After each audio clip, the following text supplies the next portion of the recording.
राधे कृष्ण राधे कृष्ण। हे पार्थ, यह बुद्धि तुझे सांख्य के विषय में कह दी गई। अब कर्म योग के विषय में उस बुद्धि को तू सुन, जिस बुद्धि से संपन्न होकर तू कर्म बंधन का भली भांति त्याग कर सकेगा। बुद्धि का नाम संख्या है, इसलिए बुद्धि से धारण होने वाले आत्म तत्व का नाम सांख्य है। जानने योग्य आत्म तत्व के विषय में उसको जानने के लिए जो बुद्धि कहनी चाहिए वह तुझको न त्वेवाहम से लेकर तस्मात् सर्वाणि भूतानि श्लोक तक कही जा चुकी है। अब आत्म ज्ञान सहित मोक्ष साधन भूत कर्म अनुष्ठान के लिए जो बुद्धि योग कहना है वह यहाँ योग शब्द से कहा जाता है, क्योंकि आगे चलकर कहेंगे दुरेन हव्यरम कर्म बुद्धि योगा धनंजया।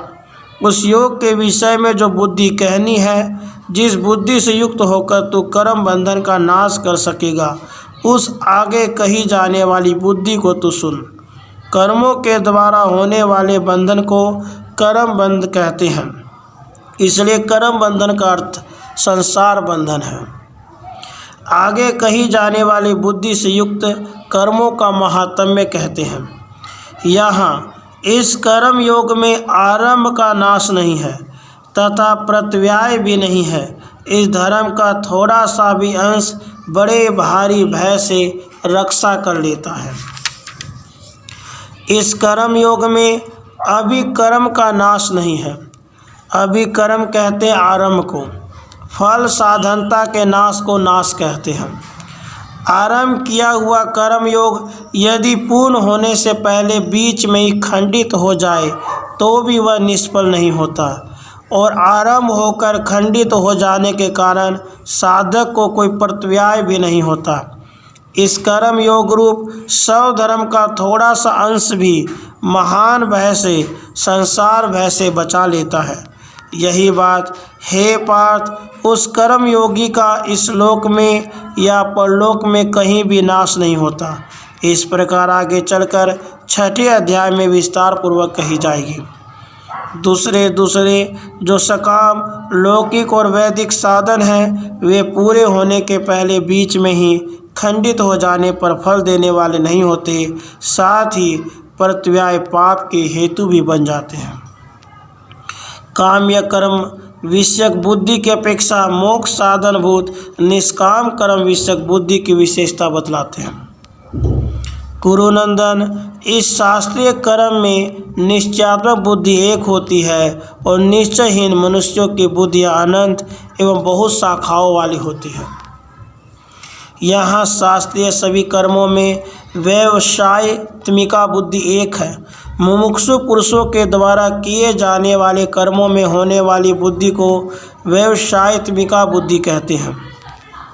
व्यवसाय निश्चय का नाम है और वह बुद्धि आत्म स्वरूप के यथार्थ निश्चय से युक्त होती है, परंतु काम्य कर्म विषयक बुद्धि अव्यवसायत्मिका आत्म स्वरूप के यथार्थ निश्चय से रहित होती है, क्योंकि वहाँ काम्य कर्मों के अधिकार में देह से भिन्न आत्मा के अस्तित्व मात्र का ज्ञान अपेक्षित है, आत्म स्वरूप के यथार्थ निश्चय का नहीं।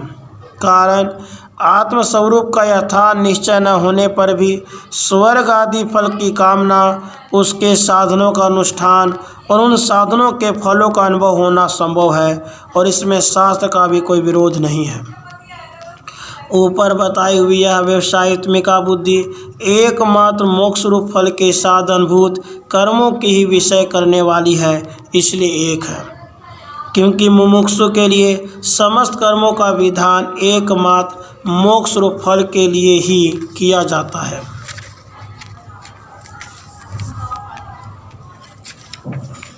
अतः शास्त्र का अभिप्राय एक होने के कारण वह व्यवसायत्मिका बुद्धि सर्व कर्म विषयक होने पर भी एक ही है।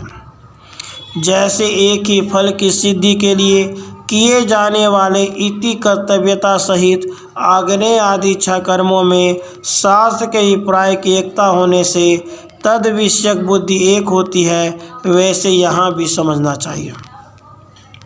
स्वर्ग, पुत्र, पशु, अन्न आदि फलों के साधनभूत कर्मों में अधिकार रखने वाले अव्यवसायी पुरुषों की बुद्धियाँ फलों की अनंतता के कारण अनंत होती है। इस पर वे बहुत शाखा वाली भी होती है। किसी एक फल के लिए ही विधान किए हुए 10 पूर्णमास आदि कर्म में भी लंबी आयु की कामना करता है, सुंदर संतान की इच्छा करता है इत्यादि रूप से देखे जाने वाले अवान्तर फल भेद होते हैं। इसलिए बुद्धियाँ बहुत शाखा वाली हैं। इसलिए अव्यवसायी पुरुषों की बुद्धियाँ अनंत और बहुत शाखा वाली होती हैं। कहने का अभिप्राय यह होता है कि नित्य व नैमित्तिक कर्मों में जो प्रधान और अवान्तर फल श्रुति में प्रतिपादित है, उन सब का परित्याग करके केवल मोक्ष रूप फल के लिए उसी को शास्त्र का एकमात्र अभिप्राय जानकर समस्त कर्मों का अनुष्ठान करना चाहिए तथा जो सवर्णोचित काम्य कर्म है उनके फल को छोड़कर मोक्ष रूप फल के साधन रूप में नित्य और नैमित्तिक कर्मों के साथ उनकी एकता करके उनकी भी यथाशक्ति अनुष्ठान करना चाहिए। अब काम्य कर्म के अधिकारियों की निंदा करते हैं। पार्थ, केवल फल श्रुति में रत स्वर्ग आदि सांसारिक सुखों से बढ़कर और कुछ नहीं है, ऐसा कहने वाले स्वर्ग परायण विषयासक्त अल्पज्ञ मनुष्य पुनर्जन्म रूप कर्म फल देने वाली भोग ऐश्वर्य की प्राप्ति के लिए भांति भांति के बहुत सी क्रियाओं से युक्त जिस पुष्पित सुहावनी वाणी को कहा करते हैं।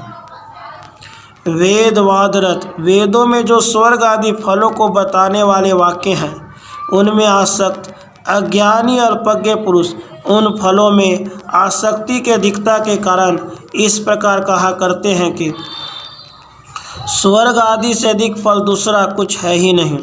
वे कामात्मा भोग आसक्तित स्वर्ग परायण पुरुष स्वर्ग आदि फल के पूरे होने पर पुनः जन्म और कर्म रूपी फल देने वाली भोग ऐश्वर्य की प्राप्ति का प्रतिपादन करने वाली तथा अनेक प्रकार की क्रियाओं के भेद वाली तत्व ज्ञान से रहित होने के कारण जिसमें क्रिया भेदों की अत्यंत प्रचुरता है, ऐसी पुष्प मात्र फल देने वाली आपात रमणीय केवल पहले सुंदर और सुख दिखने वाली वाणी बोलते हैं। इस प्रकार यहाँ पूर्व श्लोक के याम इमाम वाचम प्रवदंती इस वाक्य के साथ इस श्लोक का संबंध है।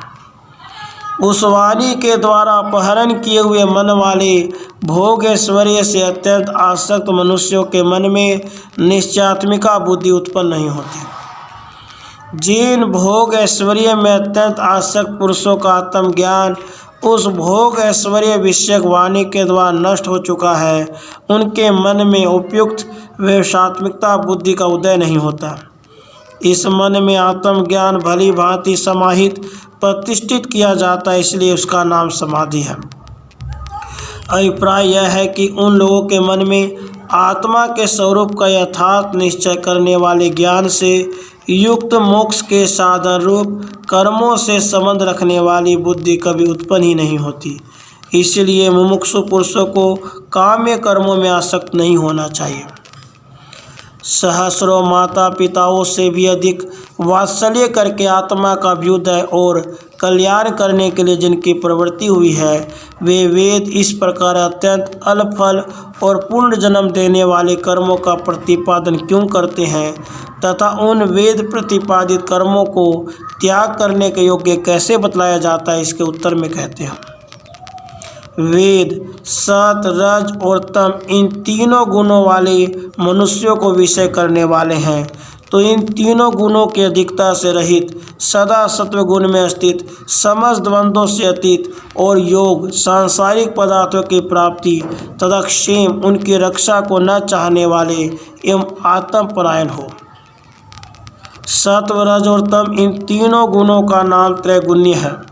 इसलिए सत्व रज और तम इन तीनों गुणों की प्रचुरता से युक्त सभी पुरुष त्रैगुण्य शब्द से पुकारे जाते हैं।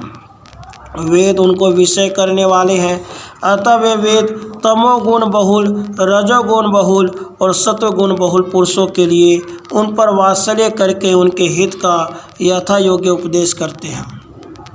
यदि वेद उन लोगों को उनके अपने गुणों के तारतम्य अनुसार स्वर्ग आदि के साधन उपहित का उपदेश न करें तो फिर वे रज और तम की अधिकता के कारण सात्विक फल मोक्ष से विमुख हो जाए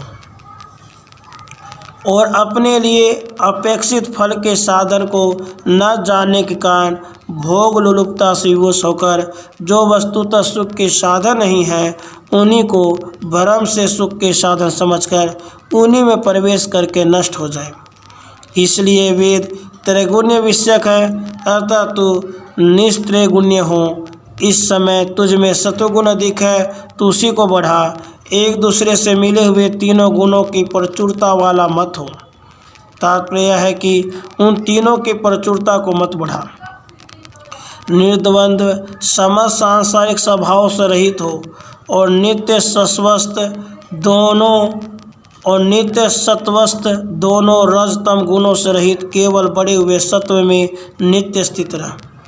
यदि पूछे कि कैसे स्थित रहूं, तो उपाय बतलाते हैं कि निर्योग क्षेम हो, आत्म स्वरूप और उसकी प्राप्ति के उपाय से भिन्न समस्त अर्थों के योग प्राप्ति और प्राप्त अर्थों के क्षेम संरक्षण दोनों को छोड़कर आत्मवान हो, आत्म स्वरूप की खोज में तत्पर हो।